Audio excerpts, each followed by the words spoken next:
Hello बच्चों, आप सभी का स्वागत है आपके अपने यूट्यूब चैनल कंबोज सर पर। तो इस वीडियो में देखने जा रहे हैं क्लास 10 के सब्जेक्ट सामाजिक विज्ञान यानी एसएसटी सोशल साइंस के चैप्टर नंबर फर्स्ट, जो कि है यूरोप में राष्ट्रवाद का उदय। तो टोटल आपकी 5 बुक्स है, तो जिसमें आज हम देखने जा रहे हैं आपकी फर्स्ट बुक यानी हिस्ट्री के चैप्टर फर्स्ट के मोस्ट इंपोर्टेंट क्वेश्चन, जो कि आपके प्रीवियस बोर्ड एग्जाम में अभी तक पूछे जा चुके हैं।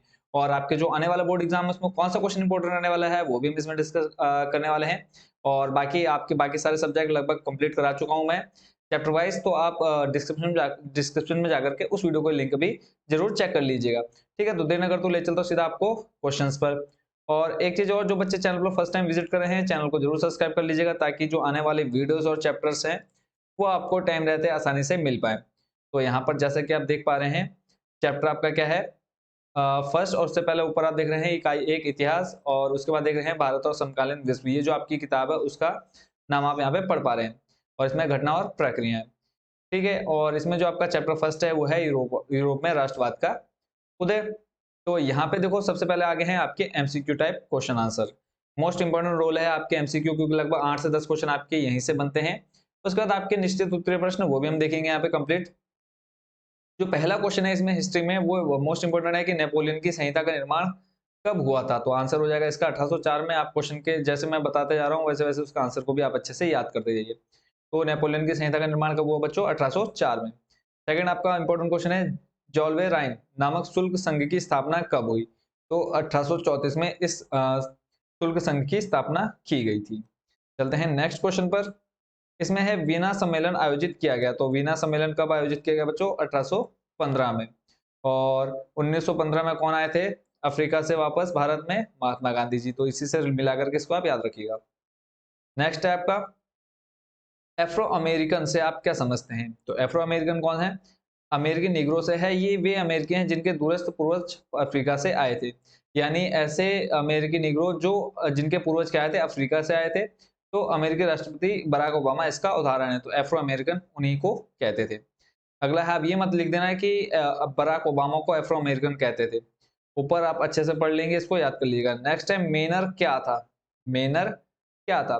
तो भूमि का वह टुकड़ा जो सामंती व्यवस्था में भूस्वाम्य का अधीन होता था तथा जिस पर सामंतों के घर, किले और खेत के अतिरिक्त भूमिहीन किसान भी रहा करते थे, मेनर कहलाते थे। तो आई होप बच्चों इसको आपने अच्छे से याद कर लेना है। और जो क्वेश्चन समझ में नहीं आएगा आप कमेंट बॉक्स में जरूर बता सकते हैं, जिस क्वेश्चन को और आप अच्छे से समझना चाहते हैं। क्वेश्चन नंबर 3 देख रहे हैं आप यहाँ पे। 1815 ईस्वी के बाद के वर्षों के दौरान यूरोप के क्रांतिकारियों का मुख्य उद्देश्य क्या था? तो मुख्य उद्देश्य था बच्चों, यूरोप के क्रांतिकारियों का मुख्य उद्देश्य था आवश्यक रूप से राष्ट्र राज्य का निर्माण करना। सिंपल है, राष्ट्र राज्य का निर्माण करना। इस पूरे क्वेश्चन का आंसर क्या आ जाएगा? राष्ट्र राज्य का निर्माण करना। अगले प्रश्न पर चलते हैं, प्रश्न नंबर 4। इसमें कहा है रक्त एवं लोहों की नीति का क्या आशय है? रक्त एवं लोहों की नीति से क्या आशय है? तो इसका जो आंसर हो जाएगा, जर्मनी के एकीकरण के समय प्रधानमंत्री बिस्मार्क ने यह नीति अपनाई। बिस्मार्क को अपनी सैन्य शक्ति पर अटूट विश्वास था, अतः रक्त बहाने में विश्वास करके वह युद्धों की ओर बढ़ा।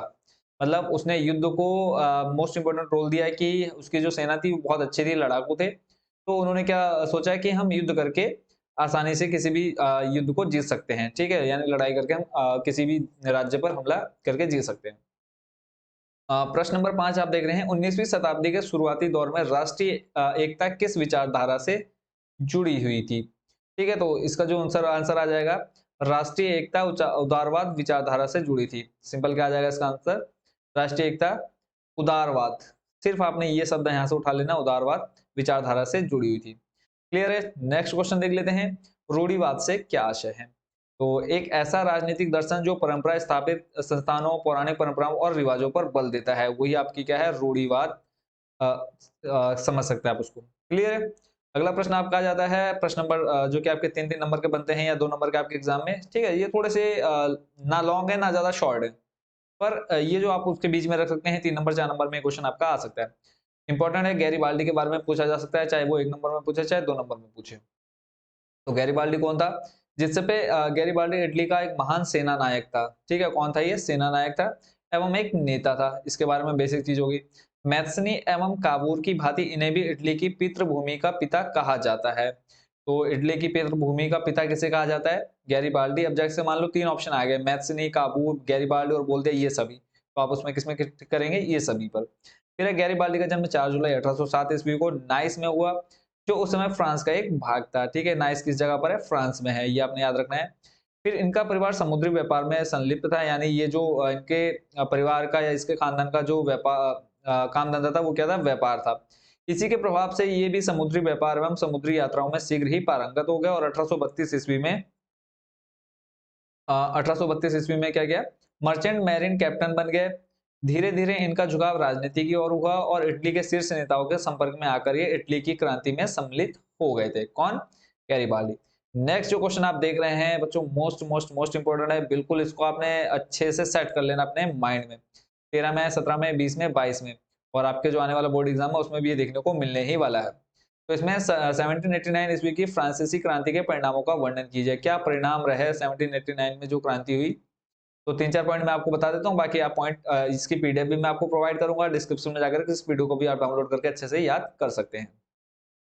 तो जो परिणाम थे, देखो 1789 की फ्रांस की क्रांति की महत्वपूर्ण घटना थी। इस क्रांति ने यूरोपीय पुरातन व्यवस्था को समाप्त कर दिया, पहला पॉइंट, पुरातन व्यवस्था को समाप्त कर दिया। दूसरे, इसने मध्यकालीन समाज की समानती व्यवस्था को समाप्त कर दिया। दूसरा क्या हो गया, समानती व्यवस्था को समाप्त कर दिया, यूरोपीय पुरातन व्यवस्था को समाप्त कर दिया। 27 अगस्त 1789 ईस्वी को क्रांतिकारियों ने मानवाधिकारों की घोषणा कर मानव स्वाधीनता के लिए महत्वपूर्ण कार्य किया, मानव स्वाधीनता के लिए महत्वपूर्ण कार्य किया इस क्रांति की। फिर इस क्रांति के फलस्वरूप यूरोप में राष्ट्रीयता की भावना का विकास हुआ। किस चीज का विकास हुआ, राष्ट्रीयता की भावना का विकास और प्रचार हुआ। ठीक है, 4 पॉइंट मैंने आपको बता दिए, बाकी पीडीएफ मैं आपको डिस्क्रिप्शन में दे दूंगा, वहां से आप इसके कंप्लीट जो 8-9-10 पॉइंट है आप इसको अच्छे से याद कर लीजिएगा। क्लियर है। नेक्स्ट आपका है व्यक्तिवाद को विस्तार से समझाइए, इसको छोड़ दो। अगला जो प्रश्न देख रहे हैं आप, यूरोप में 1848 के उदारवादियों की क्रांति के प्रमुख कारणों का उल्लेख कीजिए। तो इस क्वेश्चन को भी आप फिलहाल छोड़ दीजिए, इतना इंपॉर्टेंट नहीं है। लेकिन 1948 क्रांति के जो कारण थे उसको आप जरूर पढ़ लीजिए। ठीक है, यहाँ पे आप जो आप पीडीएफ डाउनलोड करेंगे इसका क्या हुआ, 1948 की जो क्रांति थी। अब आपको पता है अगर कोई भी क्रांति होगी, कोई भी युद्ध होगा, तो सिंपल सा है कि खाने पीने की वस्तु का मूल्य बढ़ेगा। क्यों बढ़ेगा? क्योंकि अगर कहीं पे भी लड़ाई हो रही है तो वहां पर खाना पहुंचाना और खाना बनाना कितना मुश्किल हो जाता है। तो सिंपल सी बात है, अगर वहां खाना मिलेगा भी तो बहुत महंगा मिलेगा। फिर है, बेरोजगारी के कारण लोग सड़कों पर उतर आए थे तथा कुलीन वर्ग के विरोध में हो गए थे। कुलीन वर्ग बच्चों किनको बोलते हैं, जो व्यापारी वगैरह या बड़े वर्ग के लोग होते हैं उन्हें कुलीन वर्ग कहते हैं। कृषक वर्ग का सामंती शुल्क और जिम्मेदारियों का बोझ तले दबा रहना। अब क्या होता है, कृषक वर्ग जो था, ठीक है, ये क्या होते थे, शुल्क देते थे अपने, मतलब कुछ भी खेती करते हैं तो ये कुछ कर या टैक्स के रूप में और बाकी ये किनको देते थे, कुलीन लोगों को देते थे। क्लियर है। तो ये सब कारण थे किसके, 1948 की जो क्रांति हुई थी। अगला मोस्ट इंपोर्टेंट क्वेश्चन जो है, मौर्यन और जर्मेनिया कौन थे, मौर्यन और जर्मेनिया कौन थे, इनके बारे में आप अच्छे से डिटेल से पढ़ेंगे। यहाँ पे एक बार मैं बेसिक बता देता हूँ इनके बारे में। ठीक है, बाकी कोशिश करिएगा कि इसके बारे में अगर आप और कहीं से पढ़ पाए तो पढ़ लीजिएगा। तो मौर्यन कौन था और जर्मनी, तो जैसे कि आप देख पा रहे हैं, मौर्यन एक जनप्रिय ईसाई नाम था जिसके द्वारा जन राष्ट्र के विचार को रेखांकित किया गया। उसके प्रतीक भी आजादी और गणतंत्र के थे, लाल टोपी, तिरंगा व कलगी।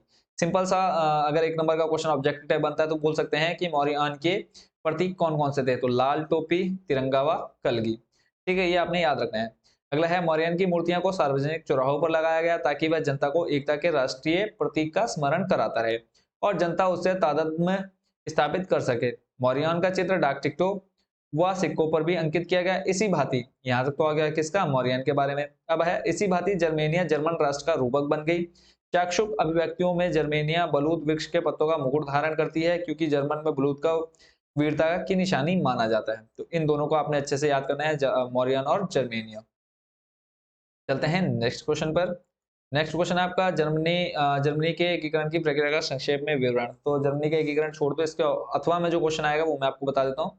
यहाँ आप देख रहे हैं दीर्घ उत्तरीय प्रश्न जो कि इसके अथवा में आपको देखने को मिलने वाला है। यहाँ जो क्वेश्चन है वो है, 19वीं सदी में राष्ट्रवाद के विकास के लिए यूरोप में कौन से कारक उत्तरदायी थे, या फिर यूरोप में राष्ट्रवाद के उदय के क्या कारण थे। यहाँ पे देखो 15, 18, 19, 4 नंबर का क्वेश्चन आपके एग्जाम में 100% चांस है कि आएगा ही आएगा। जितने क्वेश्चन बताऊंगा बच्चों आपकी एसएसटी बुक के सारे आपके क्वेश्चन एग्जाम में आपको देखने को मिलेंगे। कोई क्वेश्चन बाहर से नहीं आने वाले हैं, चाहे वो एमसीक्यू हो, चाहे वो शॉर्ट हो, चाहे लॉन्ग हो, ठीक है, या वेरी शॉर्ट हो, सारे क्वेश्चन आपको यहीं से मिलेंगे। तो यहाँ पे देखो राष्ट्रवाद के विकास के क्या कारण थे। पहला है कुलीन वर्ग और नया मध्य वर्ग। अब ये क्या था, तो यूरोपीय महाद्वीप में सामाजिक और राजनीतिक रूप से जमीन पर मालिकाना हक कुलीन वर्ग का था। ग्रामीण क्षेत्र में जायदाद तथा शहरों में हवेलियों के मालिक भी यही लोग थे। 18वीं सदी में इंग्लैंड में औद्योगिकरण शुरू हो गया जिसके फलस्वरूप श्रमिक, उद्योगपति, व्यापारी और सेवकों जैसे वर्गों का जन्म हुआ। परंतु 19वीं सदी के अंतिम दशकों तक इन वर्गों का आकार छोटा था। इन वर्गों ने कुलीन वर्ग के विशेषाधिकारों को समाप्त कर दिया, जिसके उपरांत शिक्षित और उदारवादी मध्य वर्गों के बीच ही राष्ट्रीय एकता के विचारों का जन्म हुआ। नेक्स्ट आपका इसमें सेकंड पॉइंट है, उदारवाद का उदय मध्य वर्गों के लिए। इसमें बोला है उदारवाद से तात्पर्य था कि व्यक्ति के लिए स्वतंत्रता और कानून की नजरों में सभी समान। फ्रांसीसी क्रांति के बाद से उदारवाद निरंकुश शासक और पादरी वर्ग के विशेषाधिकारों की समाप्ति, संविधान तथा संसदीय प्रतिनिधि सरकार का पक्षधर था। संपूर्ण 19वीं सदी तथा 20वीं सदी के आरंभिक वर्षों में महिला और निर्धन पुरुष वर्ग ने समान राजनीतिक अधिकारों के अंतर्गत मताधिकार तथा चुनाव लड़ने का अधिकार आदि के लिए मांग करते हुए विरोधी आंदोलन चलाए। बाकी इसमें आप और भी देख ले रहे हैं, तो जैसे इसकी पीडीएफ आपको डिस्क्रिप्शन में मिलेगी, वहां से जाकर के आपने पीडीएफ डाउनलोड करनी है। और इस पूरे जो आपका क्वेश्चन था 19वीं सदी में राष्ट्रवाद के विकास के लिए यूरोप में कौन से कारक उत्तरदायी थे या राष्ट्रवाद का उदय के कारण क्या थे, तो इस क्वेश्चन को आप पूरा अच्छे से याद कर लेंगे। आपका मोस्ट इंपोर्टेंट क्वेश्चन है। फिर आपका जो एक क्वेश्चन और इसी चैप्टर से वो है इटली का एकीकरण। ठीक है, यूरोप में राष्ट्रवाद और इटली का एकीकरण। ठीक है, इटली का एकीकरण। तो इन दोनों क्वेश्चन को आपने अच्छे से प्रिपेयर कर लेना है। और इसी के अथवा में आपका क्वेश्चन पूछा गया है कि इटली के एकीकरण के 3 प्रमुख व्यक्ति कौन थे, यह एकीकरण किस प्रकार संपन्न हुआ। तो 3 जो महत्वपूर्ण व्यक्ति थे, ज्यूसेppe मैत्सनी, कावूर और गैरिबाल्दी। 3 व्यक्ति जो महत्वपूर्ण, इन्होंने अपना रोल प्ले किया था उस एकीकरण में। ठीक है, तो इस क्वेश्चन को भी आप अच्छे से याद कर लेंगे। यहाँ पे पूरा पीडीएफ आपको मैं डिस्क्रिप्शन में दे रहा हूँ, तो आप बस इसको डाउनलोड करके अच्छे से याद कर लीजिएगा। ठीक है, यहाँ पे कंप्लीट आपको दिया हुआ है। ठीक है, द्वितीय चरण और तृतीय चरण कोशिश करिएगा कि लगभग इसका टोटल 5 चरण है। ठीक है, 5 चरण का थोड़ा थोड़ा आप इसमें पढ़ लीजिएगा, 5 चरण जो भी आपको दे रखे हैं। फिर नेक्स्ट आपका टिप्पणी लिखनी है ज्यूसेppe मैत्सनी और काउंट द कावोर पर। ठीक है, तो इनको आप जरूर अच्छे से याद कर लीजिएगा। अब इसमें हम ज्यूसेppe मैत्सनी के बारे में अगर थोड़ा सा पढ़ें तो लिखा है ज्यूसेppe मैत्सनी इटली का एक क्रांतिकारी था। क्वेश्चन आ जाएगा ज्यूसेppe मैत्सनी कौन था, तो आप क्या बोलेंगे, इटली का एक क्रांतिकारी था। उसका जन्म 1807 ईस्वी में जिनोवा, जो कि आज जिनेवा के नाम से जाना जाता है। वह कार्बोनरी की गुप्त संस्था का सदस्य था। या फिर क्वेश्चन आ जाएगा ज्यूसेppe मैत्सनी किस गुप्त संस्था का सदस्य था, तो कार्बोनरी का। जब वह 24 वर्ष का था तब लिगुरिया में क्रांति करने के लिए उसका बहिष्कार कर दिया गया था। 1832 ईस्वी में मैत्सनी ने फ्रांस के मार्सिलीज नगर में यंग इटली नामक की स्थापना की। तो मैत्सनी ने यंग इटली की स्थापना कहां पर की, मार्सिलीज नगर में की। और इसके अलावा क्वेश्चन बन सकता है कि किसने यंग इटली की स्थापना की, तो ज्यूसेppe मैत्सनी ने यंग इटली की स्थापना की। और इस जो संस्था बनाई उसका उद्देश्य क्या था, गणतंत्रीय एवं राष्ट्रीय आदर्शों का प्रचार करना। क्लियर है। दूसरा देख लेते हैं, काउंट कैमिलो दे कावूर, जो दूसरे हमारे महान नेता हैं। इसमें है कावूर क्या था, कावूर आधुनिक इटली का मुख्य निर्माता था। आधुनिक इटली का मुख्य निर्माता कौन, कावूर। उसी के द्वारा इटली के प्रदेशों को एकीकृत करने वाले आंदोलनों का नेतृत्व किया गया। वह कोई क्रांतिकारी नहीं था और ना ही उसको जनतंत्र में विश्वास था। 1800 ईस्वी में उसे पीडमांट की संसद का सदस्य चुना गया। क्वेश्चन 1 नंबर का ये भी बन सकता है कि किस वर्ष काबूर को पीडमांट की संसद का सदस्य चुना गया, तो 1848 में। 1852 ईस्वी में पीडमांट के शासक ने उसे अपना प्रधानमंत्री नियुक्त किया। और कब उसे प्रधानमंत्री बनाया गया, 1852 में। और किसने, पीडमांट के प्रधानमंत्री ने। ठीक है, पीडमांट के प्रधानमंत्री के रूप में उसे नियुक्त कर दिया गया। उसके बाद जो आपकी महत्वपूर्ण कुछ तिथियां हैं जिससे रिलेटेड आपके क्वेश्चन पूछे जा सकते हैं, तो उसको भी हम एक बार जल्दी जल्दी देख लेते हैं। तो पहला जैसा कि देख पा रहे हैं यहाँ पे आप, 1797 में क्या हुआ था, तो नेपोलियन का इटली पर हमला हुआ था, पहला पॉइंट। 1797 में फिर नेपोलियन युद्धों की शुरुआत, यानी नेपोलियाई जो लड़ाकू थे उनकी जो शुरुआत हो चुकी थी किसकी, युद्धों की। 1814 से लेकर के 1815 तक क्या था, नेपोलियन का पतन हो गया। देखो 1797 से आपका युद्ध स्टार्ट हुए इनके, किसके, नेपोलियन के। और 1814 से 1815 तक आपका नेपोलियन का पतन हो गया। और यहीं पर 1814-15 में क्या हुआ, वियना शांति संधि हुई। 1821 में क्या हुआ, यूनानी स्वतंत्रता के लिए संघर्ष शुरू हुआ।